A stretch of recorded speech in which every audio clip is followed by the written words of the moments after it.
Y Elena Valenciano, la número 2 del Partido Socialista. Muy buenos días, señora Valenciano. Buenos días. Un placer, como siempre, tenerla por aquí. Empezamos hablando de los presupuestos, de lo que ha pasado en estas dos jornadas en el Congreso. Estábamos diciendo si el PSOE no se ha perdido un poco en el debate de la herencia, si no, si se había comunicado el déficit, y se ha perdido una oportunidad para hablar de lo que realmente dicen esos presupuestos y de la alternativa que debería presentar su partido.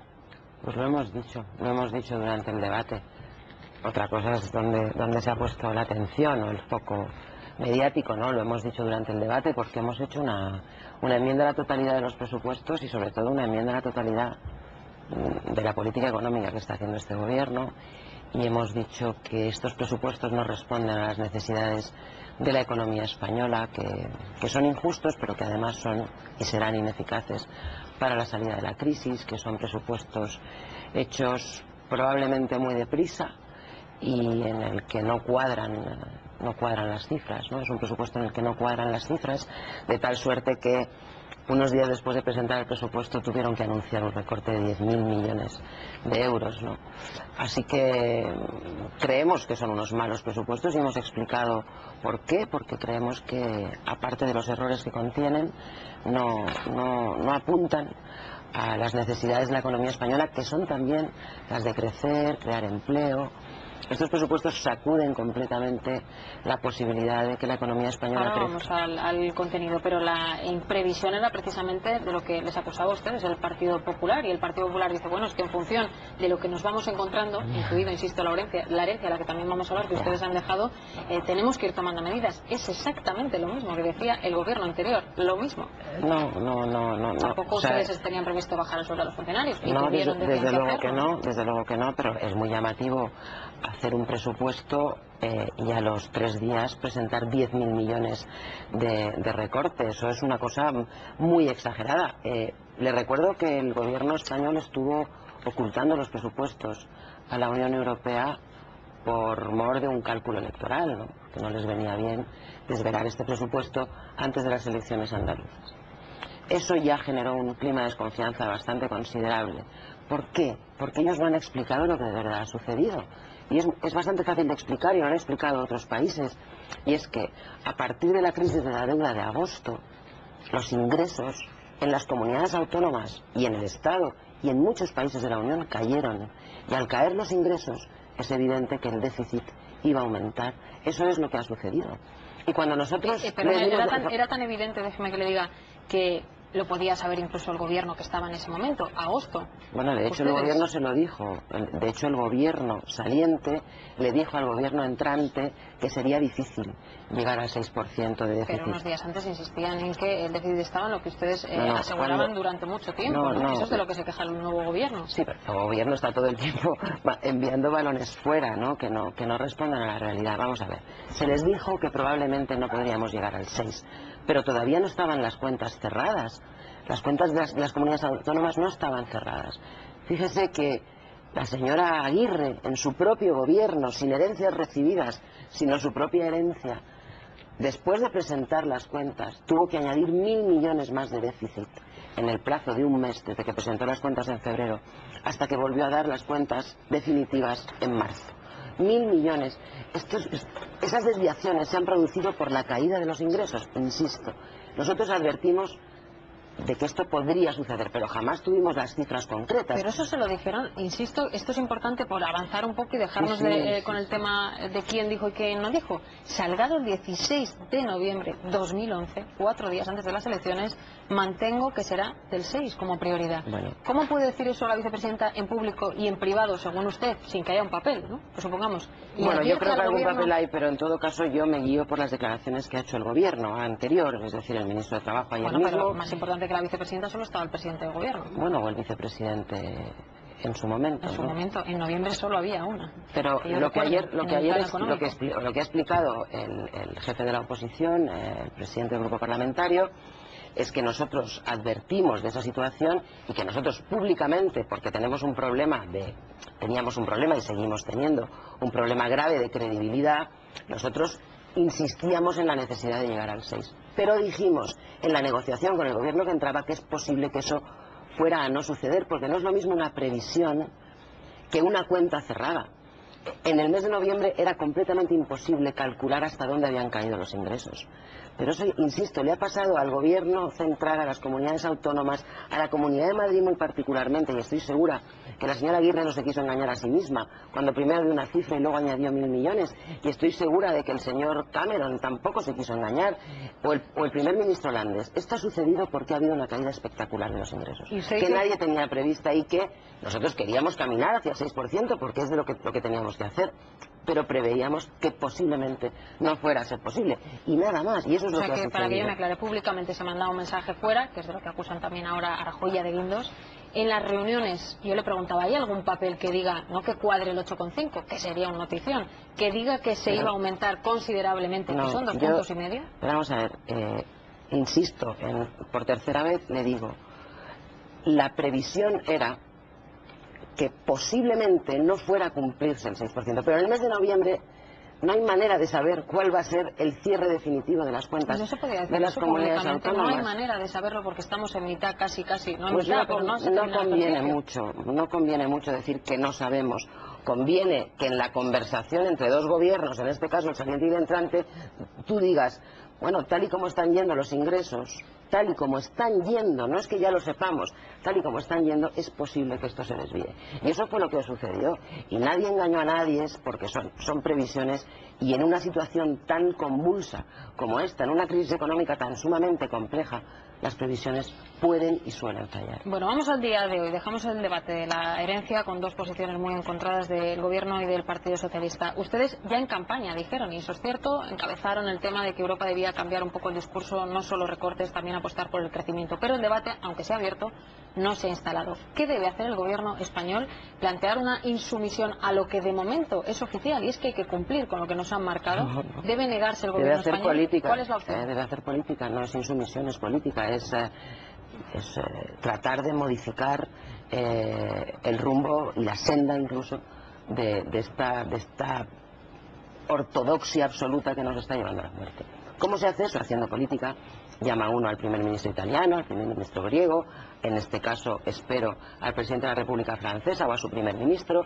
Es decir, se trabaja como siempre se ha trabajado en la Unión Europea, buscando ir creando una oposición a la política actual, o al menos ir trabajando en un diseño distinto de salida de la crisis. Se hace política, no es insumisión, es política. Sí, pero eso mientras el problema es que Europa, aquí no se toman medidas, es lo que yo le preguntaba. Esa política que sí, no claro sabemos, que sí, claro que sí. Medidas de recorte. Si mientras nos están exigiendo ir al 5 de lo que se trata aquí es de hacer varias cosas a la vez, porque las cosas no son unidireccionales, ni simples, ni sencillas, ni son de trazo grueso, son muy complejas, ¿no? Entonces, por una parte, uno tiene que convencerse en algún momento de que solo con los ajustes no vamos a salir de esta situación. Es más, que es muy posible que solo con los ajustes lo que consigamos sea empeorar la situación. Uno tiene que creerse eso, que yo creo que se lo creen. Yo creo que cualquiera que lo vea lo cree, porque ya han pasado muchos meses como para tener ese diagnóstico. Lo segundo que uno tiene que hacer, si piensa eso, es hacer un presupuesto distinto, en el que no solo haya recortes, también haya un impulso a que la economía se mueva. Y tres, uno tiene que hacer política europea. Política europea no es ir a sacar pecho y hacer una especie de ejercicio de nacionalismo un poco paleto, si me permite, para decir yo haré un déficit del que a 5,8, para que luego se lo corrijan a uno. Es que la Unión Europea se va a acordar. A las tiendas se va a comprar y a la Unión Europea se va a acordar. Y para acordar hay que trabajar, y hay que trabajar con aquellos que están en la misma posición que uno, que son muchos ya. Pero señora Valenciano, usted utiliza términos muy duros para definir la estrategia del partido, del gobierno ahora mismo, quien está en el poder, pero ¿los recortes hay que hacerlos o no? Yo le insisto, porque sí, aunque en Europa pidamos una cosa, nos siguen diciendo lo que hay que cumplir. Pero por supuesto que sí, el problema es cuál es la naturaleza. Pero el problema cuál es la naturaleza de los recortes. Pero claro que hay que hacer recortes. ¿Y de dónde se sacan esos 35.000 millones si no es? Pues mire, nosotros hemos hecho desde la campaña electoral venimos diciendo una manera distinta de abordar este ajuste, y la podemos volver a desgranar y lo haremos en las enmiendas que presentemos al presupuesto. Hay que cambiar la política de gasto y hay que cambiar la política de ingresos. Hay que buscar ingresos por otra parte, y hay que recortar los gastos en otro sitio. Pero el problema es que uno decide lo que hace en función de su propia ideología y del diseño de sociedad que tiene, ¿no? A mí me parece que lo último que hay que hacer en una situación como esta es recortar el gasto sanitario de esta manera y el gasto educativo de esta manera. Creo que eso es ponernos una soga al cuello para el futuro. Lo creo firmemente y prefiero recortar los gastos de defensa y prefiero ahorrar en la sanidad como empezamos a ahorrar nosotros, que es que, por cierto, podrían haber avanzado en esa línea, que es una central de compras, que es la compra única de las vacunas y que es, desde luego, buscar fórmulas de ahorro y de eficiencia, pero no cambiar el sistema. Si nuestra oposición, nuestra oposición, digamos, de fondo es, de acuerdo, tenemos que ajustar las cuentas de este país. Y desde luego muchas cuentas de los servicios públicos, pero nadie nos ha dado permiso para cambiar el modelo. Es que es el modelo lo que estamos cambiando. No estamos recortando, ajustando y ahorrando. Estamos cambiando el modelo. Y hemos pasado de tener una sanidad universal a tener una sanidad ahora mismo a la carta y en función de la renta. Y lo mismo nos va a pasar con la educación. Escuchaba al señor Yanke en una de sus últimas intervenciones muy acaloradas decir: yo estudié en un colegio con 40 alumnos en clase. Sí, ya. Pero es que esto ahora mismo es mucho más complicado, porque en las clases hay alumnos de muy distintas nacionalidades, porque aquí esto ya no es lo mismo, esto es amplio, plural, y es mucho más difícil 40 niños de distintas nacionalidades que 40 niños del mismo barrio de una ciudad como Madrid. Y por lo tanto, cuando estamos diciendo que haya más alumnos en la clase, estamos bajando la calidad de la educación, y cuando estamos diciendo que vamos a diseñar esta sanidad tal y como la está diseñando la señora Mato, que ni siquiera ella se acaba de enterar muy bien de lo que ha dicho, pero aquí lo tengo por si acaso, y es que la gente que no esté cotizando en la Seguridad Social o no haya cotizado nunca, no tendrá asistencia sanitaria en este país. Eso es cambiar el modelo. ¿Cómo es cambiar el modelo? La reforma laboral que han hecho. Entonces, ¿cuál es mi planteamiento de fondo? Pongámonos de acuerdo en el recorte de gasto que haya que hacer. Pongámonos de acuerdo en dónde buscamos más ingresos. Vayamos a la Unión Europea a decir que así morimos todos. El propio proyecto europeo morirá.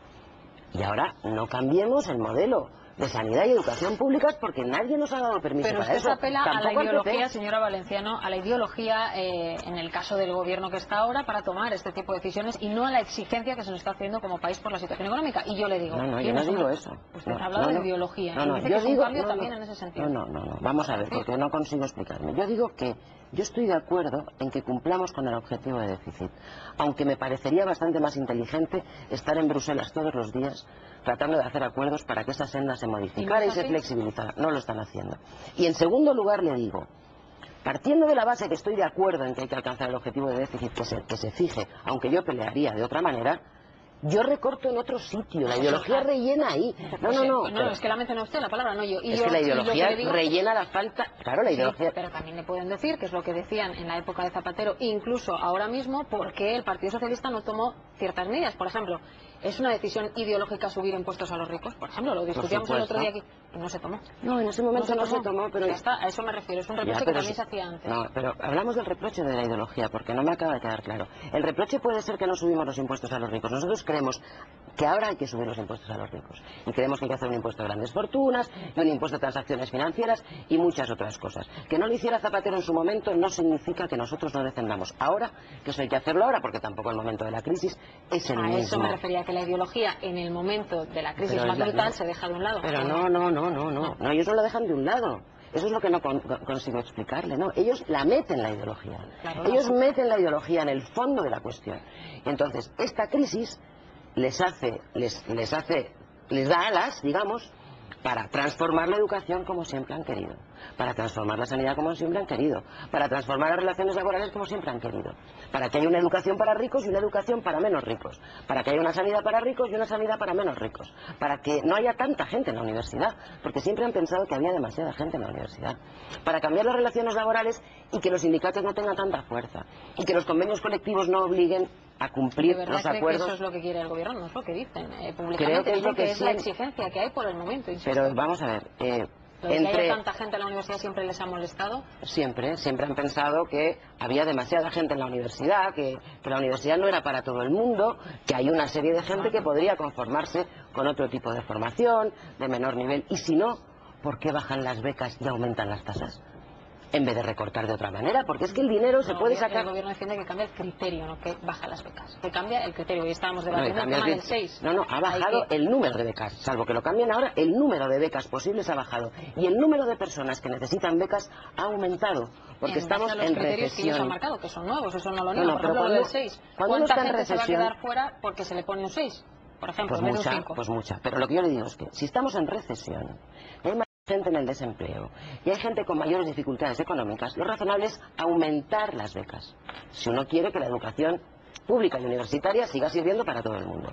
Si estamos en recesión y uno desciende el número de becas y además aumenta las tasas, es evidente que va a dejar que va a dejar fuera a muchísima gente.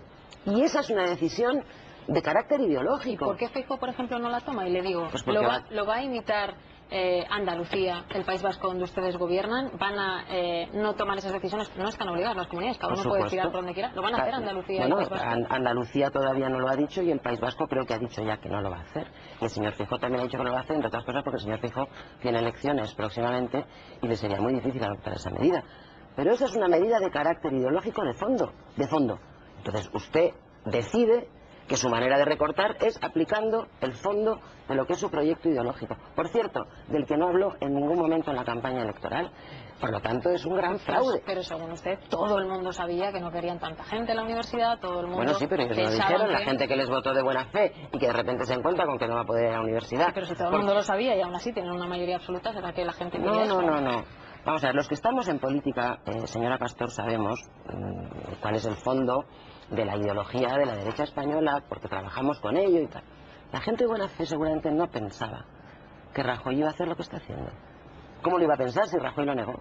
Si creen a Rajoy, y por eso le votan, creyeron que no iba a meter la tijera en educación y sanidad. Lo dijo por activa y por pasiva, lo dijo incluso en el debate de televisión. Por lo tanto, la gente que cree a Rajoy y que quiso votar a Rajoy, pensó que eso iba a ser así. Y ha sido todo lo contrario. Nunca nadie incumplió tanto en tan poco tiempo. No me quiero enredar, pero ya sabe que añaden lo de los 2,5 puntos del déficit desbocado. Que sí, pero eso no justifica el cambio del modelo en educación y en sanidad. El gobierno, la banca.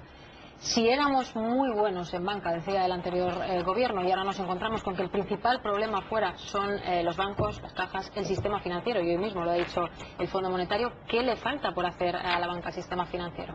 Bueno, probablemente tiene que ir más rápido en su reforma, ¿no? En su reestructuración. Tiene que ir más rápido, tiene que ser más eficaz y probablemente también cuando se dijo que el sistema financiero español era un sistema muy seguro en cuanto a la supervisión y tal, se estaba diciendo la verdad, pero era de todas maneras insuficiente. Y desde luego el asunto más importante a abordar, yo creo, en los próximos meses es la reestructuración del sistema financiero, y para eso creo que conviene poner la cabeza todos en ello.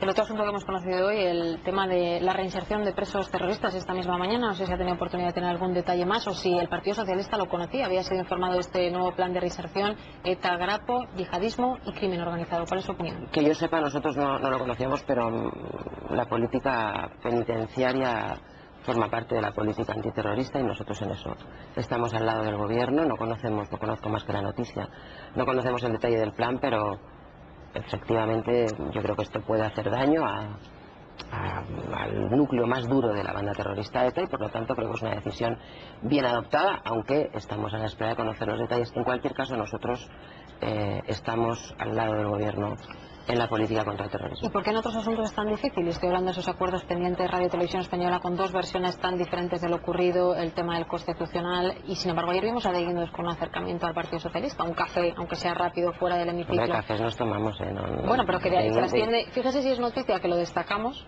que ustedes se reúnen con el gobierno. Bueno, porque otras veces no nos ven salir de tomar café, pero tomamos café. En estos otros temas, de manera los acuerdos informal muchas veces. Mire, nosotros lo hemos dicho, lo hemos explicado, y yo puedo aprovechar este programa que tiene muchísima audiencia para volver a explicarlo. Nosotros estábamos en una conversación con el gobierno. Es decir, Alfredo Pérez Rubalcaba estaba en una conversación con el presidente Rajoy. Una parte de la conversación fue pública y otra parte de la conversación fue privada, porque así lo convinieron ambos. Y esa conversación era una conversación que tenía una pequeña interrupción, que era la campaña electoral andaluza y asturiana. Y ellos quedaron en seguir manteniendo esa conversación después de esas elecciones. Y ya está. Y allí no se llegó a negociar nada. Se abordaron... ¿No hubo un nombre en el caso de Televisión Española? Mire, yo también le voy a decir, esto es mejor que lo diga el gobierno, porque el presidente Rajoy le pidió al secretario general del PSOE confidencialidad, discreción y confidencialidad con respecto al nombre, y lo vamos a mantener. Pero ya que hay tanto interés que yo comprendo, emplazo al que el gobierno dé el nombre, porque nosotros no vamos a desvelar... O sea, que lo hay, dice usted, el nombre. Bueno, lo que no hay es evidente, que ha habido un nombre es evidente, está en todos los medios, ¿no? ¿Y ustedes han dicho que no o no? No, yo ni siquiera conozco el nombre. Yo le digo que eso formaba parte de una conversación privada que iba a reanudarse después de las elecciones andaluzas y asturianas. Y yo creo que en ese intervalo ha sucedido algo. Algo ha sucedido. Porque Rajoy y Rubalcaba quedaron en volver a verse con total normalidad. Y sin embargo, Rajoy desveló esa reunión de carácter privado. ¿Qué sucedió en medio? Las elecciones andaluzas. Y algo cambió. Algo cambió y hizo que Rajoy empezara a dibujar un escenario de desencuentro o de no acuerdo para poder hacer lo que siempre quisieron hacer también, que es ir a por esta casa.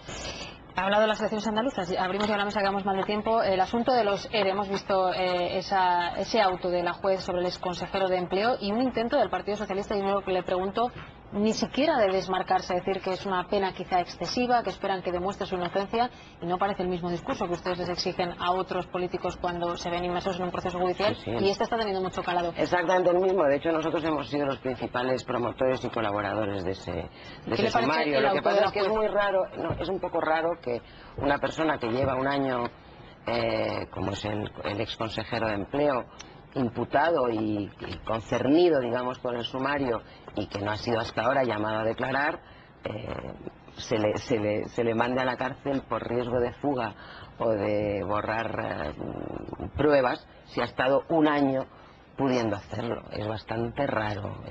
Yo no soy experta en la materia, pero me parece que en todo caso es bastante raro. Vamos a escuchar, si le parece, por aquí también. Germán Yanque, adelante. Buenos días. No voy a replicar el tema de los 45 por aula porque no creo que mi opinión sea relevante para un político. Pero sí quiero que plantearle...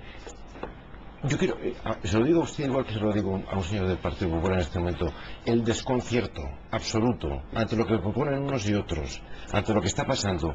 10.000 millones más, dice usted, que tiene que cambiar los presupuestos. Bien.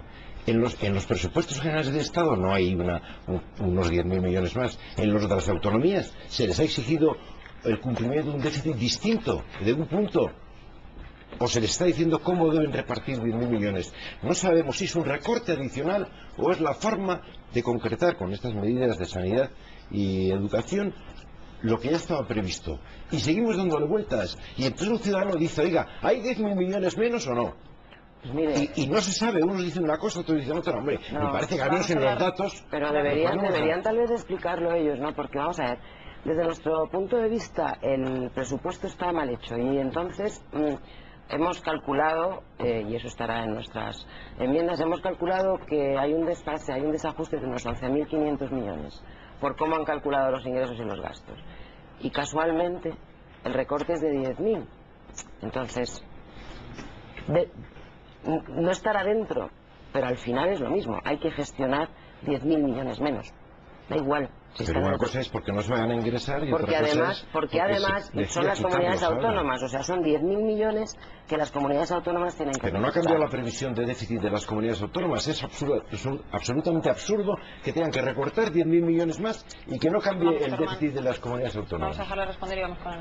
Bueno, yo lo que creo es que ellos no calcularon bien su presupuesto, hicieron unas previsiones de ingreso completamente inverosímiles, y hicieron unas previsiones de gasto también completamente inverosímiles. Y como son inverosímiles, no se las ha creído nadie, tampoco se las han creído fuera. O sea, que tanto esperar el presupuesto para presentar un presupuesto que resulta completamente inverosímil. Y al final, pues, han tenido que pensar de qué manera recortaban, es decir, ahorraban 10.000 millones más en dos materias tan importantes como la educación y la sanidad. Y además les pasan la pelota a las comunidades autónomas. Por eso es un desastre. Anabel. Sí, en el desconcierto al que aludía Germán, y sobre todo, incluso yo añadiría al desconcierto, pues malestar y consternación de los ciudadanos, porque con independencia de quien tenga más parte de culpa, lo que ven es que no hay un acuerdo entre el principal partido de la oposición y el gobierno en cómo sacar adelante este país. ¿Hay alguna posibilidad de acuerdo en algo en materia económica, señora Valenciano? Mire, yo creo que hay posibilidad de acuerdo imposible en muchísimas cosas, siempre y cuando uno se siente a plantear lo que va a hacer antes de hacerlo, ¿no? El problema es que cuando se salta por encima de todos los límites, no ya hablados entre nosotros, que forman parte del consenso de la democracia española, que forman parte del consenso de la sociedad española.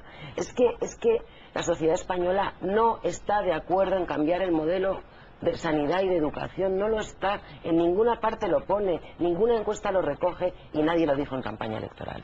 Entonces, cuando uno decide cambiar el modelo, ya es muy difícil, porque sobre eso nosotros no vamos a llegar a un acuerdo. No vamos a llegar a un acuerdo para cambiar el modelo sanitario, tal y como lo están haciendo ellos, que por cierto es por la puerta de atrás, Ni estamos de acuerdo en cambiar el modelo de educación pública y de calidad para todos los españoles, porque eso forma parte del consenso. Y también forma parte del consenso el diálogo social y el diálogo. Incluso el diálogo como tal forma parte del consenso, y no solo forma parte del consenso, es que además es buenísimo para la economía española, para la confianza de los españoles, para la confianza de los mercados. Pero es que el Partido Popular no habla con nadie. El gobierno no es que no hable con el PSOE en una estrategia clarísima de tratar de orillar al principal partido de la oposición, es que no habla con los sindicatos, es que no habla con la conferencia de rectores, es que no habla con el sector sanitario, es que no habla con nadie, con los sindicatos de estudiantes, con los representantes estudiantiles, no habla con nadie. Gobierna porque tiene mayoría absoluta y utiliza la crisis para sacudir todo lo que se mueve. Esa es la actitud del gobierno, y no se lo digo yo, se lo dice mucha de la gente que está intentando hablar con el gobierno. Pregúntele a los secretarios generales de los sindicatos mayoritarios de este país cuántas veces le han pedido al presidente del gobierno que les reciba. Pregúnteselo. Pregúnteles a los rectores que se han encontrado con un plan brutal de subida de las tasas y no les ha llamado por teléfono ni siquiera la presidenta de la conferencia de rectores. Pregúnteles a aquellos que están siendo afectados por la política del gobierno a cuántos ha llamado el gobierno. No hablan con nadie. Vamos con eso. Decía antes, señora Valenciano, que a finales del año pasado, justo cuando se estaba haciendo el traspaso de poderes entre el gobierno anterior y el actual gobierno, no había manera de saber cómo iba la caja. No había manera de saber, porque ya la economía estaba entrando en recesión, no había manera de saber si los ingresos fiscales previstos estaban cumpliendo o no. Luego vieron que no. Incluso algunos que no tenían herencia, como citaba usted la señora Aguirre de Madrid. Lo que le pregunto es, ¿y cómo va la caja? ¿Saben ustedes cómo va la caja ahora? ¿Creen que en la caja también los ingresos van por debajo de lo previsto y por debajo de lo que nos dicen? Y que el gobierno tenga que tomar de nuevo medidas fiscales este trimestre, por ejemplo. Pues mire, yo creo que las cosas no van muy bien, pero no tengo los datos, y además yo creo que no conviene que nosotros anticipemos males que no están contrastados en un momento en el que estamos siendo observados con lupa, ¿no?, por parte de los mercados internacionales, los inversores y todas las instituciones financieras del mundo, ¿no? Entonces, yo creo que el gobierno dará los datos, manejará los datos con inteligencia, pero las cosas es evidente que no van bien, y la economía está completamente parada, y cuando la economía está parada caen los ingresos, es así. Entonces, por eso convendría que impulsáramos desde España, de la mano de Francia, de Italia, de Grecia, de Portugal, de muchísimos países que ya no pueden más, un cambio de orientación en la política europea. Es que es imprescindible y va a suceder, pero cuando vaya a suceder tal vez será tarde para algunos países. Es que la Unión Europea está a punto de quebrar su esencia fundamental. Es que es verdad que para que la Unión Europea funcione tenemos que estar unidos, pero la base de esa unión es la solidaridad. Y entonces, si yo fuera el presidente del gobierno, me iba a vivir a Bruselas. Wow, vaya sugerencia acaba usted de hacer. Era metafórico, ¿no? No, quiero decir que hay que estar mucho en Bruselas, sí, claro. Bueno, le agradecemos como siempre que haya aceptado la entrevista a los desayunos. Gracias, Ana Valenciano. Muchísimas gracias a Vamos ustedes. rápidamente a los títulos.